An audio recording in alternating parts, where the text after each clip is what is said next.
एक महात्मा ने बताया, अगर मनुष्य कुत्ते को रोटी खिलाने के 8 फायदे जान जाए तो कभी दुखी नहीं होगा। महात्मा ने बताया, कुत्ते को एक टुकड़ा रोटी खिलाने से क्या फल मिलता है। एक समय की बात है, एक जंगल में एक महात्मा उपदेश दे रहे थे। तभी सबल नाम के शिष्य ने पूछा, गुरुदेव मेरे मन में एक प्रश्न उठ रहा है। महात्मा ने कहा, भन्नत निसंकोच होकर पूछो, आपके मन में वह कौन सा प्रश्न उठ रहा है। तब सबल ने कहा, गुरुदेव मैं ये जानना चाहता हूँ कि कुत्ते को एक टुकड़ा रोटी खिलाने से मनुष्य को कौन सा फल मिलता है। तभी महात्मा ने कहा, भन्ते कुत्ते को एक टुकड़ा रोटी खिलाने से मनुष्य को 8 फायदे होते हैं, तथा जो भी मनुष्य इन फायदों के बारे में जान जाता है उसका जीवन धन्य हो जाता है और उसको जीवन में कभी दुखों का सामना नहीं करना पड़ता है। जो भी मनुष्य पृथ्वी लोक पर कुत्ते को एक टुकड़ा रोटी खिलाता है उसे 8 फायदे होते हैं और वह जीवन भर सुखी रहता है और उसे मृत्यु के बाद मोक्ष की प्राप्ति होती है। महात्मा ने कहा, अक्सर मनुष्य कई मौकों पर कुत्ते का नाम लिया करते हैं। किसी को गाली देते समय भी मनुष्य की जुबान पर कुत्ते का नाम आता है। मनुष्य गाली आदमी को देता है परंतु नाम कुत्ते का बदनाम होता है। तो क्या कुत्ते का जीवन इतना गया गुजरा है। भगवान बुद्ध ने कहा, एक समय की बात है, एक काले रंग का कुत्ता था। वो बहुत ही लाचार था और भूखा प्यासा था। वो गांव में सभी के घर घर जाता था परंतु उसे कोई भी व्यक्ति रोटी का एक टुकड़ा भी नहीं देता था। वो भूख के मारे इधर उधर घूमता रहता। एक दिन वह गांव के बाहर नदी के किनारे एक ऋषि के आश्रम पर पहुंच गया और ऋषि से कहने लगा, हे मुनिवर, मुझे लगता है आप बहुत ही विद्वान तथा ज्ञानी है, इसीलिए मैं भूखा प्यासा आपके पास आया हूँ। कृपा करके आप मुझे एक टुकड़ा रोटी का दे दीजिए जिसे मैं खाकर अपनी भूख को शांत कर लूं। तभी वो ऋषि कहता है, हे स्वान, क्या तुम्हें गांव में एक टुकड़ा रोटी का किसी ने नहीं दिया जिसे तुम खाकर अपनी भूख मिटा सको। महात्मा ने कहा, बनते वो कुत्ता ऋषि से कहता है, हे मुनिवर, मैं आपको क्या बताऊं, आप मेरी बातों पर विश्वास नहीं करोगे। तभी वो ऋषि कहता है, स्वान तो बताओ, तुम्हारी बातों पर मैं विश्वास अवश्य करूंगा, मुझे तुम बहुत ही लाचार दिखाई पड़ते हो। तभी वो कुत्ता कहता है, ठीक है मुनिवर, मैं तुम्हें अपनी भीति बताता हूँ। महात्मा ने कहा, कुत्ता ऋषि से कहता है, हे मुनिवर, दुनिया के लोगों, हम पर रहम करो, हमारा कोई घर नहीं होता है, कोई आसरा नहीं होता है, कमा कर खाना हमें नहीं आता है, हमें वस्त्र भी पहनने का ज्ञान नहीं है, इसलिए सर्दी गर्मी और बरसात में हम ऐसे ही घूमते रहते हैं, हमें पढ़ना लिखना भी नहीं आता। महात्मा ने कहा, वो कुत्ता कहता, मुनिवर, आपकी तरह हमें अनुशासन नहीं आता, हमें आपकी तरह बोलना नहीं आता, ये हमारा दुर्भाग्य ही समझिए, परंतु हमें आपकी तरह भूख भी लगती है, चोट लगने पर हमें आपकी तरह पीड़ा भी होती है, हमें आपकी तरह रोना भी आता है।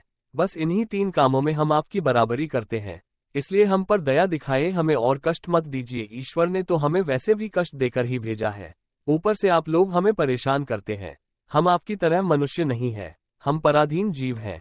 जब हमारा जन्म हुआ उस समय हमारे आंख कान बंद थे, कह नहीं सकते कि उस समय आपके जन्म पर जैसे नाच गाना होता है, बाजे बजते हैं, खुशी मनाई जाती है, हमारे जन्म पर भी यह सब हुआ होगा। हमारे जन्म पर किसने खुशी मनाई होगी। हम जिस बिछौना पर थे वो रुई का नरम तो था, सर्दी बिल्कुल नहीं लगती थी। मैं मन में सोच रहा था कि किसी बड़े घर में पैदा हुआ हूँ, लेकिन जब हमारी आंख खुली तो मैंने देखा कि हमारी माँ, जिसे आप लोग कुतिया बोलते हो, वो अपने 5 बच्चों को छाती से चिपकाकर एक राह के ढेर में पड़ी थी। हम 5 भाई थे, बाकी 4 भाई तो लाल और भूरे रंग के थे, मैं अकेला ही काले रंग का था। सबसे छोटा मैं ही था, इसलिए कमजोर था। मेरी माँ हम लोगों के पास कम ही आती थी क्योंकि उसे भी अपने भोजन की व्यवस्था करनी पड़ती थी। यदि वह ना खाती तो हमें दूध कहाँ से पिलाती। उस एक माँ पर हम 5 भाई निर्भर थे। वह बेचारी अपने भोजन के लिए इधर उधर दौड़ती रहती थी। कभी भोजन मिल भी जाता था, कभी नहीं भी मिलता था, लेकिन वह हमेशा हम 5 का बड़ा ख्याल रखती थी। आखिर वह हमारी माँ थी। वो रात भर जागकर गांव की रखवाली करती थी। किसी की मजाल नहीं थी कि कोई अनजान आदमी बुरी नीयत से गांव की तरफ भी झांक जाए। दूसरे गांव के कुत्ते भी हमारी माँ के डर से गांव में नहीं आते थे। गांव के किसी किसान के खेत में कोई जानवर खड़ी फसल खाने आते तो हमारी माँ उसे दौड़कर भगा देती। गांव वालों के लिए इतना सब करने के बाद भी कोई मनुष्य तो हमारी माँ को भोजन तक नहीं देता था। भोजन के लिए हमारी माँ को मजबूर होकर छीना झपटी करनी पड़ती थी। कई बार तो लोग उसे लाठी डंडों से पीट पीट कर भगा देते थे। बेचारी उस दिन भूखी प्यासी रहकर पेट की आग से जलती रहती थी। महात्मा ने कहा, वो कुत्ता कहता है, हे मुनिवर, आखिर भूख तो हमें आपकी ही तरह लगती है, ऊपर से उसे अपने 5 बच्चों की चिंता भी लगी रहती थी। आखिर माँ जो थी, भूख उसे चैन से बैठने नहीं देती थी और गांव वालों का भी उसे देखकर हृदय नहीं पसीजता था।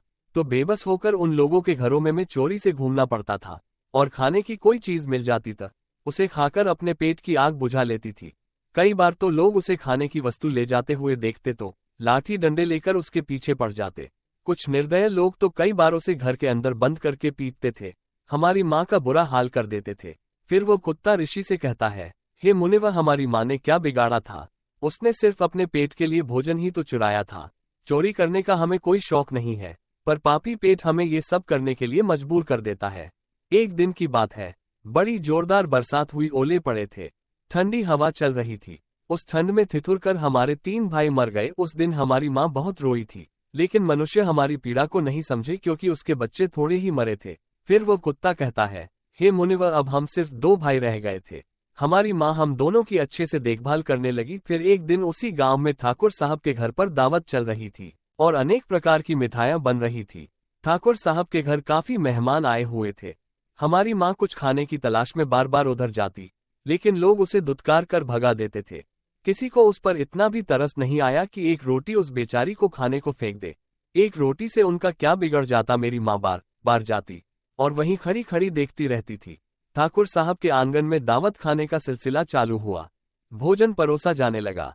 मेरी माँ भी वहीं जाकर पूछ हिलाने लगी। खाना परोसने वाला आदमी जब किसी काम से भीतर गया तो मेरी माँ दबे पांव रोटी लेने को चल पड़ी। फिर दूसरे आदमी ने मेरी माँ को जाते हुए देख लिया तो चारों ओर से लोग चिल्ला चिल्लाकर उसकी तरफ भागे। मेरी माँ उनकी चीख सुनकर घबरा गई। 2-3 आदमी लाठी लेकर उसके पीछे बद बेहरमी से दौड़े। मेरी माँ वहां से घबराकर भागने लगी, परंतु उसे वहां से निकलने का कोई रास्ता नहीं मिला क्योंकि सामने से लोग लाठी डंडे लेकर आ रहे थे। तभी मेरी माँ वहां पर जो लोग भोजन कर रहे थे उनको लंघ कर निकल गई। महात्मा ने कहा, आगे वह कुत्ता कहता है, हे मुनिवर, मेरी माँ अपने निकलने पर इतनी हैरान नहीं थी जितनी कि उन लोगों को देखकर हुई थी जो वहां पर दावत खा रहे थे। वो सब उठकर खड़े हो गए। उन्होंने भोजन करना छोड़ दिया और कहने लगे कि कुतिया के लांग जाने के कारण भोजन भ्रष्ट हो गया है। सब एक दूसरे से विचार विमर्श कर रहे थे कि अब क्या किया जाए, खाना तो सब खराब हो गया। फिर ठाकुर साहब फूट फूट कर रोने लगे। कुछ लोग तो ये भी कह रहे थे कि भाई, कुतिया के लांघन से भोजन खराब कैसे हो गया? उसने खाने में या पतलों में मुंह थोड़ी डाला है, सिर्फ ऊपर से लांघ कर ही तो गई है। और कहने लगे, शहरों में तो लोग कुत्ते को पालकर घर के अंदर सुलाते भी हैं और खिलाते भी हैं, तो इसमें कोई बुरी बात नहीं है। अगर कुतिया लांघ कर गई है तो भोजन खराब नहीं हुआ है। लेकिन उनमें से कुछ लोग बड़े घरों से ताल्लुक रखते थे, उन्होंने एक भी नहीं चलने दी। कह रहे थे कि भोजन तो भ्रष्ट हो गया है, ये हमारे खाने के लायक नहीं है। आखिरकार उन्हीं की बात मानी गई। अब तो वह सारा भोजन गरीबों में बांट दिया गया। उस दिन तो मेरी माँ को खूब पेट भर के खाना मिला था। ऐसा सुख उसने जीवन में कभी नहीं पाया था, लेकिन वो सुख उसके लिए बड़ी मुसीबत बन गया। वो भोजन करके वहां आराम से लेटी ही थी, उतने में वह ठाकुर डंडा लेकर वहां आ पहुंचा और उसे बुरी तरह से पीटने लगा। उसे बाहर भागने का भी कोई अवसर नहीं मिल पाया। डंडों की चोट से वो बुरी तरह से चिल्लाने लगी। माँ का विलाप सुनकर पत्थर भी पसीज जाता है, पर उस निर्दय को उस पर जरा भी रहम नहीं आया। वो उसे कठोरतापूर्वक पीटता रहा। माँ का वो सौर पूरे गांव में सुनाई दे रहा था। तब कुछ लोग आए और उसे समझाते हुए बोले, ठाकुर साहब, जाने दो, भूख में तो आदमी की भी बुद्धि भ्रष्ट हो जाती है। ये तो एक पशु है, इसे अच्छे बुरे का क्या ज्ञान? अब इसे मारकर आपको क्या मिलेगा? जो होना था सो हो गया। लोगों के समझाने के बाद उसने हम माँ को पीटना बंद किया। माँ ने आकर सारी कहानी हम दोनों भाइयों को सुनाई। हमने सोचा कि कितना कष्ट भरा है। हम कुत्तों का जीवन आदमी एक रोटी के टुकड़े के बदले एक चोर की जितना पीटता है। बेकार है ऐसे लोग जो हम लोगों की पीड़ा को नहीं समझते। महात्मा ने कहा। वो कुत्ता कहता है, हे मुनिवर, एक दिन की बात है, उसी गांव के बाहर एक ब्राह्मण आकर ठहरा हुआ था। उसने अपने भोजन के लिए एक जगह ला बनाया और उस पर दाल बनाने के लिए रख दी। उसके बाद आटा गोद कर रख दिया। वह वहीं पास में कुएं पर पानी लेने चला गया। इधर कहीं से मेरी माँ भी घूमती हुई वहीं पहुंच गई। उसने आटे को देखा तो सोचने लगी कि शायद इस आटे का कोई मालिक नहीं है। यही सोचकर वो उस आटे को खाने लगी। उधर उस ब्राह्मण ने कुएं के पास से देखा कि उसका आटा एक कुतिया खा रही है, तो वह बड़ा दुखी हुआ। वह बेचारा रोने लगा क्योंकि वह भी 2 दिनों का भूखा और थका हुआ था। कुछ लोगों ने उसे कहा, अरे ब्राह्मण देवता, इस कुतिया ने तुम्हारा भी आटा बिगाड़ दिया। कल तो इसने ठाकुर साहब की पूरी रसोई बिगाड़ कर रख दी। ब्राह्मण दुखी होता हुआ बोला, भाई, मुझे क्या मालूम था ये दुष्ट कुतिया मेरे आटे को खाने के लिए घात लगाए बैठी है। ब्राह्मण ने ना आव देखा ना ताव, लाठी लेकर उस कुतिया के ऊपर टूट पड़ा। माँ उस आटे को ठीक से खा भी नहीं पाई थी, पर उससे ज्यादा कि उस पर लाठी बरस गई। महीनों तक मेरी माँ लड़खड़ाते हुई घूमती रही। तब उस दिन समझ में आया कि आदमी कितना खुदगर्ज है। हम उसका कोई भी कार्य करते हैं तो भी वह हमें नहीं समझता। आगे वो कुत्ता कहता है, मुनिवर, हमारी कमी यह है कि हम उन्हीं मतलबी इंसानों के अधीन रहना चाहते हैं जो हमें कष्ट देता है, जो हमें प्यार से खिलाता है, हम उसके कितने काम आते हैं यह नहीं पता। उनके घर की रखवाली तो करते ही हैं, साथ ही साथ और भी बहुत सारे लाभ हैं जिन्हें मनुष्य नहीं जानता। महात्मा ने कहा, यदि मनुष्य कुत्ते को रोटी खिलाने के फायदे जान जाए तो अपने जीवन में होने वाले नुकसान से बच सकता है। आज मैं आपको बताऊंगा कुत्ते को रोटी खिलाने के 8 फायदे। मनुष्य को पता नहीं है कि जब भी घर में रोटी बनाई जाती है तो सबसे पहली रोटी गौ माता की होती है और पिछली रोटी कुत्ते की होती है। महात्मा ने कहा, ऐसा ही विधान भगवान ने बनाया था, लेकिन भगवान के बनाए उस विधान को भूलकर मनुष्य अगली और पिछली रोटी स्वयं ही खा जाता है। इसका दुष्प्रभाव उसके जीवन पर पड़ता है। कुत्ता वह प्राणी है जिसको रोटी खिलाने से मनुष्य के जीवन में पड़ने वाले ग्रहों के दोष भी दूर हो जाते हैं। महात्मा ने कहा, कुत्ते को रोटी खिलाने का पहला फायदा, कुत्ते को रोटी खिलाने से शनि का नकारात्मक प्रभाव कम हो जाता है। शनि ग्रह जब अपनी कुदृष्टि डालता है तो हर मनुष्य बर्बाद हो जाता है। जिस व्यक्ति पर उनकी महादशा का आरंभ हो जाता है तो बने बनाए काम अपने आप बिगड़ने लगते हैं और वह मनुष्य आर्थिक तंगी का शिकार हो जाता है। उस स्थिति में व्यक्ति यदि कुत्ते को रोटी खिलाता है तो उस पर शनि का दुष्प्रभाव बहुत ही कम हो जाता है। कुत्ते को रोटी खिलाने का दूसरा फायदा, कुत्ते को रोटी खिलाने से भाग्य आपके पक्ष में हो जाता है। आपके घर के अंदर नकारात्मक शक्ति नष्ट हो जाती है। कुत्ते को रोटी खिलाने का तीसरा फायदा, कुत्ते को रोटी खिलाने से माता लक्ष्मी प्रसन्न हो जाती है और आपके घर में धन दौलत की कभी कमी नहीं रहती है। कुत्ते को रोटी खिलाने का चौथा फायदा, कुत्ते को रोटी खिलाने से आपके ऊपर कर्ज नहीं चढ़ता और जो पैसे आप कर्जदार हैं उससे भी मुक्ति मिल जाती है। कुत्ते को रोटी खिलाने का पांचवा फायदा, कुत्ते को सुबह शाम भोजन देने से आपका व्यापार बहुत अच्छे से चलता है। कुत्ते को रोटी खिलाने का छठा फायदा, कुत्ते को रोटी देने से आपकी आयु में वृद्धि होती है और अटका हुआ धन वापस मिल जाता है।